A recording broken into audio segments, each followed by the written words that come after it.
Welcome back. You're watching Sokoni. We continue with the conversation apace on the coffee reform sector here.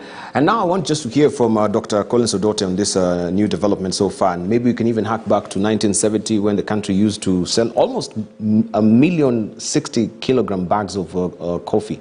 And then in the 1980s, it hit 1.5 million bags, and the commodity was one of the country's top foreign exchange earners. But along the way, it plateaued, then it just tapered off. But now we can see it now, the resumption of it, but still not where we're supposed to be.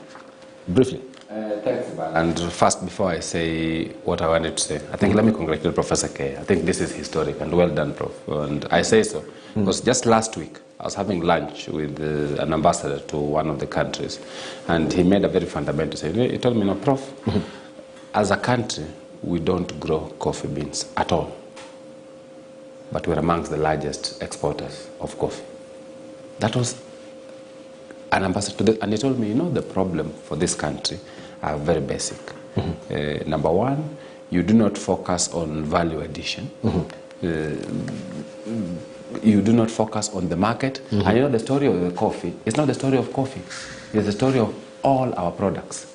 It's the story of potatoes, if you remember the KFC conversation. It's the story of tea. It's the story of the fishmongers from Homa Bay. It is the story of everywhere else. And I think it boils down to what Professor and group have done. It boils down to several things. It boils down to, number one, leadership. Number two, governance of the sector. And number three, it boils down to the policies that we have in place. And that's where the challenge arises. And if you look at the story of Randibal, these farmers would have gotten 50 shillings. They are now getting 100. That's 50%. 50% that is lost across the entire chain. That's the package of the sherry. Yes. 50% is lost across the chain. So it means that the people who are in the middle are getting more than the person who is the owner. It's like you have a house, Dibal, and you put in a property agent to collect rent for you. So when you calculate at the end of the month, the agent is making more than you, the owner of this property. It is purely theft. And it is theft that arises because of our poor governance, and we've let it go on. If you go to what you're saying, when we started, we used to sell close to how many bags? The figures have gone down. Why have they gone down? They've gone down because over the years, we increased the amount of corruption in the sector, we increased the number of middlemen. So as a consequence, farmers lost incentive to grow. Whether it is the sugarcane farmer, whether it is the tea farmer, you ask yourself, why should I grow this crop when at the end I make more losses than if I did not grow it?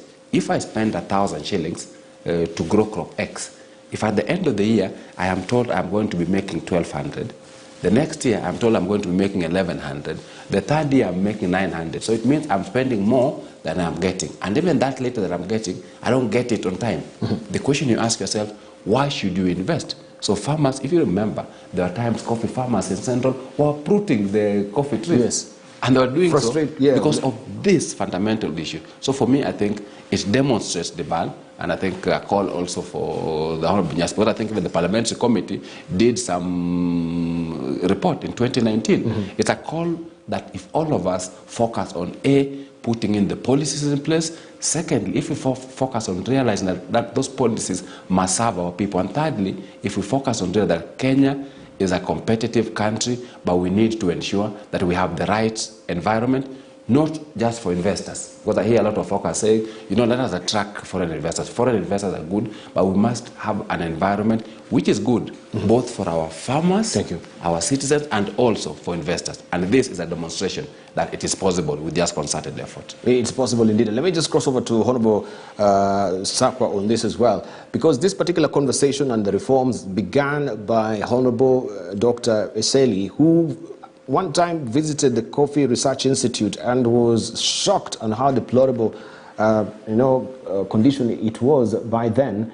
And this was a premier institution in this country that is supposed also to spearhead the coffee sector, coming up with new varieties as well at the end of the day. And he brought it on the house or on the floor as well. I just want to hear from you. You've been also seeing Professor Care, most of the committees as well.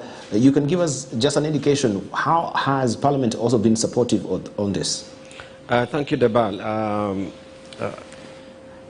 This is an interesting one. I remember Dr. Seli raising this issue. He was trying to buy seedlings for his own expansion of coffee at home. Yes. And that's how he ran into this. But going back a bit, you know, the Coffee Research Foundation, the Coffee Research Institute, funded largely through a foundation in the early years, has been a pioneer, not just in Kenya, but he sort of introduced coffee in Papua New Guinea. I hired a consultant from Brazil who was head of the Coffee Institute in Brazil, and he really was completely full of admiration for Kenya Research Institute's work, which they had also used. So Kenya was at the forefront as Kenya with its research capacity. But just going back a bit to what Professor Kaya described, I need some clarification. He's the guy at the seat, so he knows this. 30 years ago, we were having coffee in the U.S. Imported from Kenya directly from specific coffee associations that had produced the coffee and was selling directly to the premier coffee outlet houses. And you could go in there and say you want Kenyan coffee, and you can get Kenyan coffee described specifically for where it came from. It didn't come through the auction processes. Maybe I just want to know why this is so historical and why it's different from the previous one. We even had coffee that was the fair trade coffees, like from northern Tanzania and from Kenya, that were from cooperative societies that grew it in a particular way, that they paid a particular price, a good price to the farmers. So celebrating this, I think it's okay, but it's just a pincer point. It's so small, earnings of about $1 million, $900,000. It's really a small thing, but let us celebrate, hoping that it represents a much bigger outlet. I don't know how big the South Korean market would be, but let's hope that it's going to one day become the norm. I'm still doubtful that I have a feeling that this limited success is probably being blown out of proportion, but I may be quite wrong on that. And that is not to defend the fact that we have had enormous inefficiency in the public institutions, in the institutions that were managing the sales of coffee. The 100% disparity between 50 and 100, a 50% increase over 50 is 100% difference, was very, very huge. If those were really inefficient, excuse me, sir. If there were inefficient costs, one needs to look at that a bit more carefully. So I think we must not celebrate the fact that we are moving away from a cooperative arrangement, albeit inefficient as you've been described, to direct individual farm transactions. The risks in marketing internationally are high. And when those risks are invoked, it will be difficult for those individual exporters to be able to manage them. So there are certain advantages that you lose also when you come from the joint marketing that have both economies of scale, but the ability to defend the market and to defend the chain and defend the seller. So I don't think it's all hunky-dory. So let us see how we can get our cooperatives also a lot more efficient, because they defend the sellers. The small international market is far too rough for small sellers to succeed when there are issues, when there are inter-country trade issues, when there are quality issues, when there are phytosanitary requirements, when there is just manipulation of the market like we had with the French beans in Europe, where they could be declared after arrival to be unfit, and they are not returned, they're supposed to be disposed of, you don't know if they were or not, and so on. So there are other issues, I think, to look at much more broadly on this. But I'm glad for Kipkelion producers that they are breaking through the market, but let's watch out that there are other risks in the market beyond the price benefits that might supersede the price benefits that you get. Right. Dr. McPhee, you know, Honorable Sako thinks that it's too early to celebrate, and of course we know that, you know, the journey of 1,000 miles begins with that one particular step at the end of the day. But I want just to hear from you, because also I enjoy Sokoni Coffee, and I know you sit at the board of Sokoni as well. I don't know how you have received this particular development yourself, and you can hark back and give us a history of where we're coming from as well, briefly. Okay. The first thing is, Debal, this particular article appeared in the Standard on Saturday last week. Yes. It's very important always to read the newspapers, because you get all sorts of information from it. And because I'm in the coffee industry, I did quite a deep analysis of this particular article. Because the 134 0.4 tons is 134,400 kilos, and it actually fetched $908,160. So the price at which this coffee was sold is therefore $6.75 per kilo. That's 768 shillings per kilo at the current rate of exchange. And if the coffee farmers are getting 100 shillings and the coffee is actually being sold at 768 shillings per kilo, who's getting the 668 shillings difference? You know, I think we've got to ask ourselves that question. I know in Sokoni, the cost of production at the moment is approximately 418 shillings per kilo. So, you know, it's a figure which we track very, very carefully. But when I spoke to James Murithi, who is in charge of coffee in Sokoni, he's a person who's in touch with the market in the United States. He's traveled to the US, he goes there every year. In fact, one of the things that people say to him when he gets there is that Kenya is no longer a coffee producing country because of the fact that we produce only, again, from this particular article, it was only less than 40,000 tons. Uganda, for example, exports 300,000 tons of coffee, and it's all small-scale farmers there. But now James Murithi, he pointed out, you see, he sold in excess of 400 tons of coffee in the exchange at a price of $7.38 per kilo. So in other words, the people in Korea are actually buying this coffee at a discount. If those farmers had taken their produce, and again, James Murithi pointed out that, you know, here we have top grades right down to the lowest grade. All of those, on average, earn $7.38 per kilo. On the 2 days ago, he sold 78 tons. The price is coming down a little bit. That's $7.02 per kilo. Now, you see, if you don't know the coffee industry, you've got to remember, you know, we go back to the vaccine. We are in an international market. And the point is, a couple of years ago, COVID hit Brazil very badly. And so the result was that they then had a problem actually producing their coffee. They were then hit by a drought. Sorry, first of all by frost and then by a drought. So the position here is the production of coffee in the world. Brazil is the largest producer in the world.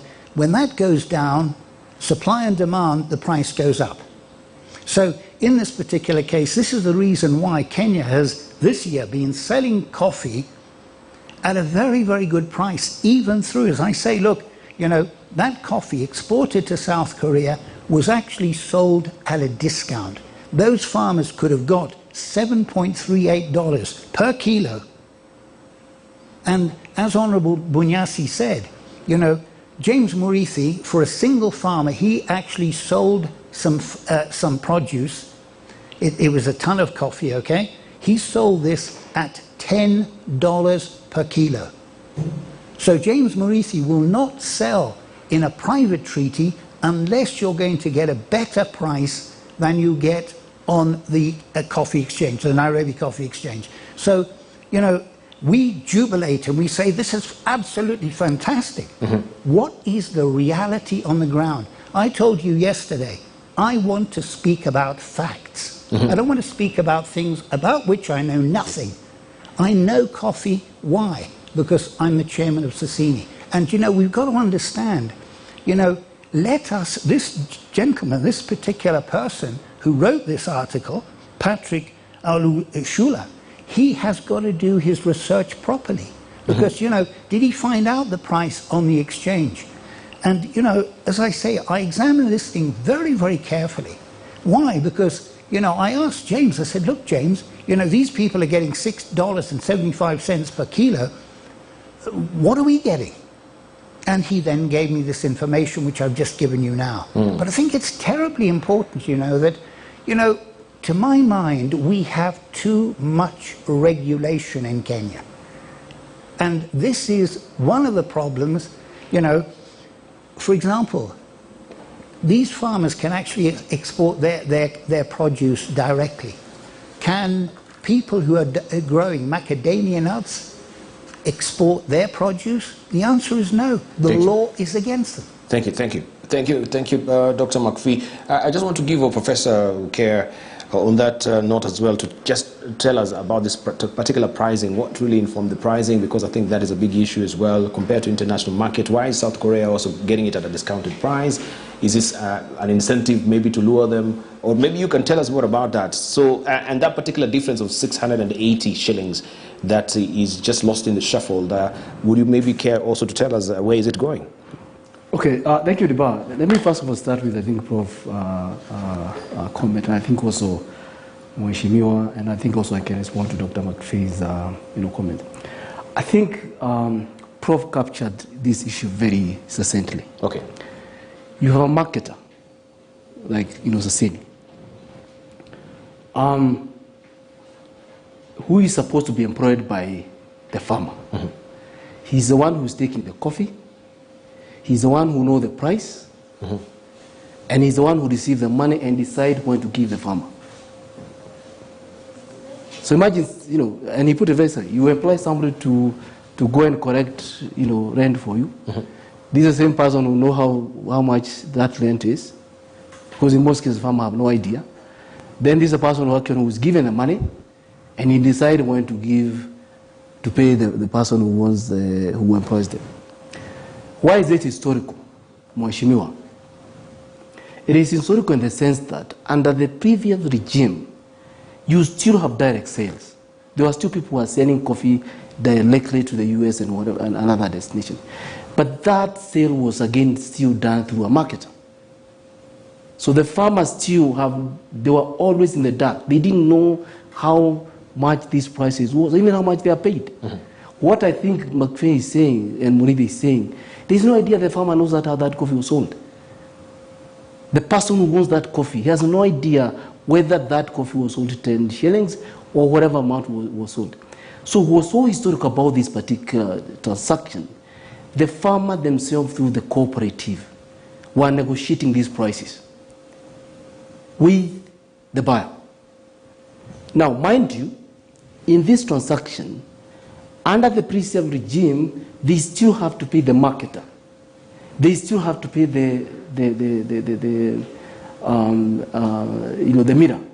But in these cases, KTN are making their own coffee, and they don't have an expense to pay for the buyer.